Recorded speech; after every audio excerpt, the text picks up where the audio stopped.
ഒരു പുതിയ ദിവസം, പുതിയ പ്രതീക്ഷകൾ അല്ലേ? ഉറക്കം ഉണർന്നുകൊണ്ട് നമുക്ക് ആദ്യമായി തന്നെ ഒരു പ്രാർത്ഥനാ നിർഭരമായ ഒരു ദിവസത്തിലേക്ക് തുടക്കം കുറിക്കാം. ഇന്ന് നമുക്ക് അയച്ചു തന്ന ദൈവത്തിനോട് നമുക്കൊരു നിമിഷം പ്രാർത്ഥിക്കാം. അതോടൊപ്പം തന്നെ നമുക്ക് ധാരാളം വെള്ളം കുടിക്കുന്നത് പ്രഭാതത്തിൽ തന്നെ തുടങ്ങിക്കഴിഞ്ഞാൽ നമുക്ക് 2 ലിറ്റർ എന്നുള്ളത് നമുക്ക് അക്കംപ്ലിഷ് ചെയ്യാൻ വളരെ എളുപ്പമായിരിക്കും. അതോടൊപ്പം തന്നെ ബ്രീത്തിങ് എക്സർസൈസ്, രാവിലെ നമുക്ക് പ്രകൃതിയുമായിട്ടുള്ള ആ ഒരു സിങ്ക്രണൈസേഷൻ, ആത്മാവിനെ ഉള്ളിലേക്ക് സ്വാംശീകരിച്ചുകൊണ്ട് ശുദ്ധവായു നമ്മുടെ ശരീരത്തിൻ്റെ എല്ലാ ഭാഗങ്ങളിലേക്കും ചംക്രമണം ചെയ്യട്ടെ.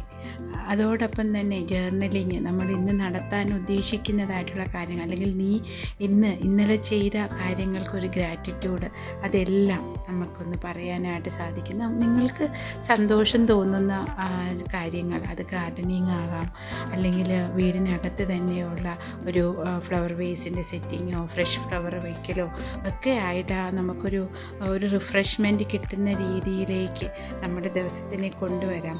പിന്നെ ഇനി ബ്രേക്ക്ഫാസ്റ്റ് ഉണ്ടാക്കുന്നതിലേക്കുള്ള തിരക്കിലേക്ക് ഞാൻ പോവുകയാണ്.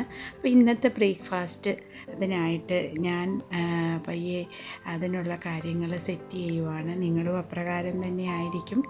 രാവിലെ വളരെ നമുക്ക് ന്യൂട്രിയൻസ് എല്ലാം അടങ്ങിയ നമ്മുടെ കേരളീയമായ ആഹാര രീതിയാണ് ഞാൻ ഇന്ന് ഉണ്ടാക്കുന്നത്. ഇതിനു വേണ്ടി ഞാൻ ഇന്ന് ഇഡ്ഡലി, സാമ്പാറും ചട്നിയും ഒക്കെ ആയിട്ടുള്ള ഒരു മോൾക്കിഷ്ടം ദോശയാണ്.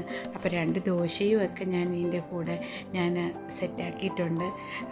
അതോടൊപ്പം തന്നെ ബാക്കിയുള്ളവർക്കായിട്ട് നമ്മുടെ നാടൻ ചമ്മന്തിയും ഇഡ്ഡലിയും ഒക്കെ ആയിട്ട് അതിൻ്റെ കൂടെ ഒരു പഴവും ഒക്കെ ആയിട്ട് അത് സെറ്റ് ചെയ്തു. രാവിലെ ജോലിക്ക് പോകാൻ ഇറങ്ങുന്നവർക്ക് പ്രഭാത ഭക്ഷണം കഴിച്ചുകൊണ്ട് പോകാനായിട്ടുള്ള ഒരു വളരെ റിഫ്രഷിംഗ് ആയിട്ടുള്ള ഒരു അറ്റ്മോസ്ഫിയർ നമുക്കുണ്ടാക്കാം. അതുപോലെ തന്നെ നമ്മുടെ ഇന്നത്തെ ദിവസത്തെ പ്ലാനിങ്, ഇന്ന് നമുക്ക് 3 കാര്യങ്ങൾ പ്ലാൻ ചെയ്യുന്നു. എന്തൊക്കെ കാര്യങ്ങളാണ് നമ്മൾ ചെയ്യാനായിട്ട് ഉദ്ദേശിക്കുന്നത്? പിന്നെ സമയമുണ്ടെങ്കിൽ ചെറിയൊരു മോർണിംഗ് വാക്കോ ചെയ്യുന്നത് നല്ലതായിരിക്കും. അങ്ങനെ ഇന്നത്തെ ഒരു ദിവസത്തിന് നമുക്ക് ഒരു ഗ്രേറ്റ് ഡേ ആയിട്ട് നമുക്ക് മാറ്റാനായിട്ട് മോർണിംഗിലുള്ള നമ്മുടെ റൂട്ടീൻ നമ്മളെ സഹായിക്കും. അപ്പോൾ എല്ലാവർക്കും ഒരു ശുഭദിനം നേരുന്നു.